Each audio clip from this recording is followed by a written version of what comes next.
नमस्कार, आप देख रहे हैं एमपी न्यूज टीवी। मैं हूं निधि आपके साथ और स्वागत है आपका एमपी न्यूज के इस खास पेशकश न्यूज रूम में, जहां सबसे पहले हम चर्चा करने वाले हैं महाराज ज्योतिरादित्य सिंधिया को लेकर। जी हां, महाराज के कांग्रेस छोड़कर बीजेपी में शामिल होने का दर्द कांग्रेस की तरफ से रह रहकर छलक रहा है। वैसे तो उन्हें बीजेपी में शामिल हुए 4 महीने गुजर गए हैं, लेकिन फिर भी सड़क से लेकर सोशल मीडिया तक कांग्रेस महाराज की घेराबंदी करने में लगी हुई है। प्रदेश के पूर्व मुख्यमंत्री दिग्विजय सिंह ने एक बार फिर ट्विटर के माध्यम से सिंधिया पर निशाना साधा। पहले के कुछ घटनाक्रम का जिक्र करते हुए दिग्विजय ने लिखा कि महाराज, आपको कांग्रेस ने जब इतने मौके दिए, उसके बावजूद भी सोनिया जी, राहुल जी या डॉक्टर मनमोहन सिंह जी से मिले बिना आप कांग्रेस छोड़कर भाजपा में कैसे चले गए, जिसने आपको लोकसभा चुनाव में पराजित किया? क्या आपने हार स्वीकार कर दुश्मन के सामने आत्मसमर्पण नहीं कर दिया? बहादुर लोग तो ऐसा नहीं करते। साफ तौर पर हम देख सकते हैं कि दिग्विजय सिंह ने किस तरह से सिंधिया पर निशाना साधा। वैसे महाराज के लिए उनकी चिंता भी साफ झलक रही है, वहीं उनके कांग्रेस से चले जाने का दर्द भी नजर आ रहा है। और ये ट्वीट भी ऐसे समय पर आया है जब एक के बाद एक कांग्रेस विधायक भाजपा में लगातार शामिल होते जा रहे हैं। और वैसे भी ये जो ट्वीट है ये उपचुनाव से ठीक पहले आया है, तो इसके अब कई सियासी मायने भी निकाले जा रहे हैं और सीधे सीधे ये कहा जा रहा है कि एक भावुक ट्वीट उपचुनाव की तैयारियों का ही एक हिस्सा है। खैर, जो कुछ भी है, जहां तक कांग्रेस विधायकों के दल बदलने की बात है तो वो सिलसिला अभी भी बदस्तूर जारी है। जी हां, कांग्रेस को एक और बड़ा झटका लगा है। बुरहानपुर की नेपानगर विधानसभा सीट से कांग्रेस विधायक सुमित्रा देवी कासडेकर ने विधायक पद से इस्तीफा दे दिया है और अब वे भी भाजपा में शामिल हो चुकी है। बिखरती हुई कांग्रेस के लिए ये एक और बुरी खबर है। वैसे सुमित्रा देवी के इस्तीफे को लेकर प्रतिक्रियाओं का दौर भी शुरू हो गया है। सबसे पहले बात करेंगे राज्यसभा सांसद ज्योतिरादित्य सिंधिया ने क्या कुछ कहा है, वो हम आपको बताते हैं। सुमित्रा देवी के इस्तीफे के निर्णय को सही बताते हुए उन्होंने बधाई दी है। सिंधिया ने ट्वीट किया है कि मध्य प्रदेश के नेपानगर विधानसभा सीट से कांग्रेस विधायक श्रीमती सुमित्रा देवी के कांग्रेस छोड़कर भाजपा परिवार में शामिल होने पर मैं उनका स्वागत करता हूं। एक और विधायक द्वारा प्रदेश हित में लिया गया ये सही निर्णय है। वहीं एमपी बीजेपी ने भी ट्वीट किया है और कहा है कि अच्छा हुआ कि कमलनाथ सरकार जल्द ही विदा हो गई, जिससे अपना ही घर नहीं संभल रहा, वे ना जाने प्रदेश का क्या हाल करते। इसी बात को लेकर मुख्यमंत्री शिवराज सिंह चौहान ने भी विधायक के इस्तीफे के बाद कांग्रेस पर निशाना साधा है और कहा है कि कांग्रेस को सोचना चाहिए, विचार करना चाहिए कि आखिर क्यों उनके विधायक कांग्रेस का साथ छोड़ रहे हैं। कांग्रेस एक डूबता हुआ जहाज है, उनके नेताओं का कांग्रेस पर विश्वास ही नहीं रहा, कांग्रेस में भगदड़ मची हुई है। तो कुछ इस तरह से लगातार प्रतिक्रियाएं सामने आ रही है। खैर, सूत्रों के अनुसार ऐसी भी संभावनाएं जताई जा रही है कि निमाड़ अंचल से 2 और विधायक फिलहाल भाजपा के संपर्क में हैं और जल्द ही वे भी इस्तीफा दे सकते हैं। वैसे इस बात की कोई आधिकारिक पुष्टि नहीं है, लेकिन ये सूत्रों के हवाले से खबर है।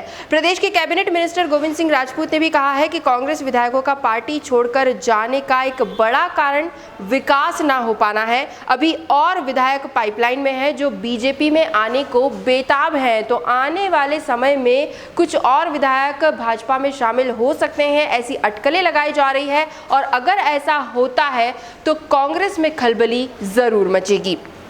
अगली खबर की ओर बढ़ते हैं। आपको बता दें कि मध्य प्रदेश में रेत के अवैध उत्खनन के मामले लगातार सामने आ रहे हैं और इसी कड़ी में एक बड़ी उपलब्धि पुलिस प्रशासन को हासिल हुई है।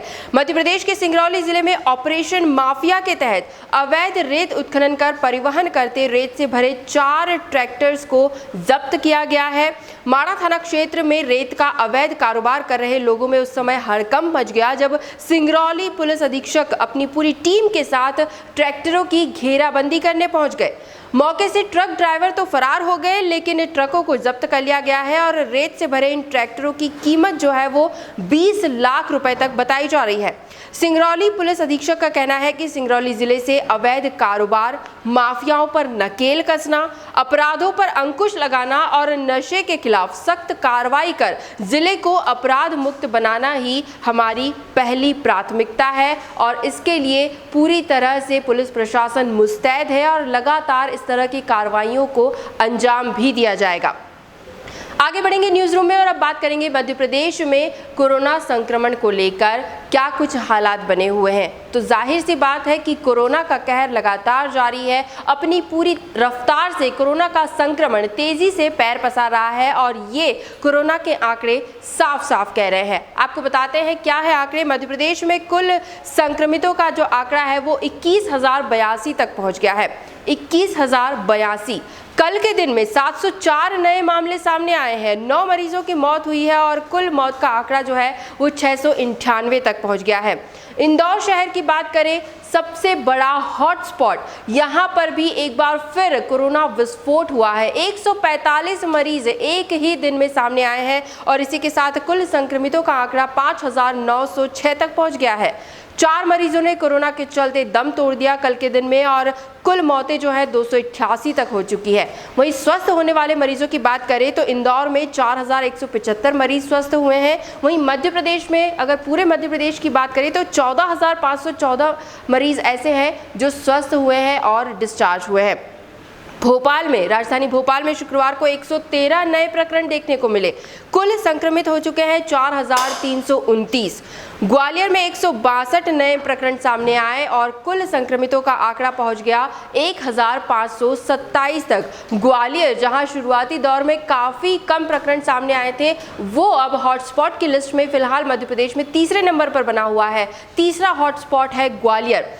उज्जैन में 942, जबलपुर 716, नीमच 515, सागर 493, खंडवा 486 और खरगोन में 449 कुल संक्रमित अब तक हो चुके हैं। तो कई जिले ऐसे हैं जहां कोरोना की रफ्तार धीमी जरूर हुई है, लेकिन अभी भी हालात जो हैं वो चिंताजनक बने हुए हैं। जो हॉटस्पॉट है वहां पर बाकायदा प्रशासन को कुछ कड़े निर्णय लेने पड़ रहे हैं और इसी कड़ी में सबसे पहले अगर इंदौर की बात करें तो हम बता दें आपको कि इंदौर प्रशासन ने निर्णय लिया है कि अनंत चतुर्दशी जहां पर बड़े पैमाने पर झांकियां निकाली जाती हैं, जो विश्व प्रसिद्ध है, लेकिन इस बार कोरोना संकट काल के चलते ये झांकियां इस बार नहीं निकलेंगी और इसके अगले दिन होने वाले स्थानीय अवकाश को भी निरस्त कर दिया गया है। इंदौर कलेक्टर मनीष सिंह ने इस संबंध में आदेश जारी कर 2 सितंबर का अवकाश निरस्त कर दिया है।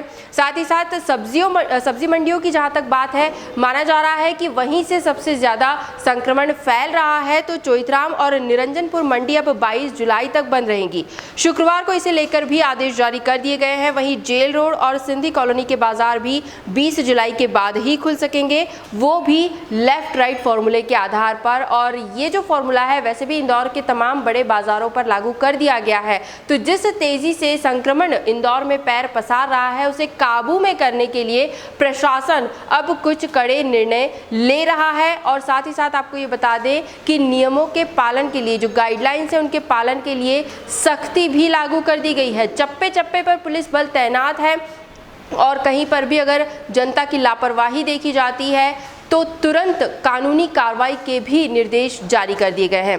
अंत में बात करेंगे मध्य प्रदेश के मौसम को लेकर, तो प्रदेश के कुछ हिस्सों में शनिवार और रविवार को भी तेज बारिश के आसार हैं। इसके बाद भोपाल समेत प्रदेश में 2 दिनों बाद तेज बारिश का दौर थमने की संभावना जताई जा रही है। मौसम विभाग के अनुसार प्रदेश में फिलहाल 4 सिस्टम सक्रिय है, लेकिन बारिश की झड़ी के लिए बंगाल की खाड़ी और अरब सागर के सिस्टम सक्रिय होने का इंतजार करना होगा, जो कि लगभग 24 जुलाई के बाद हो सकता है। मौसम विभाग के अनुसार अब तक प्रदेश में 306.6 मिलीमीटर बारिश हो चुकी है। अभी भी 9 जिले प्रदेश के ऐसे हैं जहां पर सामान्य से कम बारिश हुई है और प्रदेश के ग्रामीण क्षेत्रों की अगर मुख्य तौर पर बात करें तो वहां पर कम बारिश से किसान काफ़ी परेशान है। वे अच्छी बारिश का इंतज़ार कर रहे हैं, जो कि फसलों के लिए काफ़ी ज़रूरी है। लेकिन मौसम विभाग का जो पूर्वानुमान है उसके अनुसार 24 जुलाई के बाद ही मानसून एक बार फिर रफ्तार पकड़ेगा। तो एमपी न्यूज़ की न्यूज़ रूम से फिलहाल यही अपडेट्स, लगातार और भी खबरें और भी जानकारियां हम आप तक ज़रूर पहुंचाएंगे। बस आप बने रहिए हमारे साथ और देखते रहिए एमपी न्यूज़। धन्यवाद। एमपी की नब्ज, एमपी का हाल, मध्य प्रदेश की हर खबर एमपी न्यूज़ टीवी के साथ। लगातार खबरों के लिए सब्सक्राइब करें हमारा YouTube channel MP news TV. Latest updates के लिए बेल आइकन दबाना जरा भी न भूलें।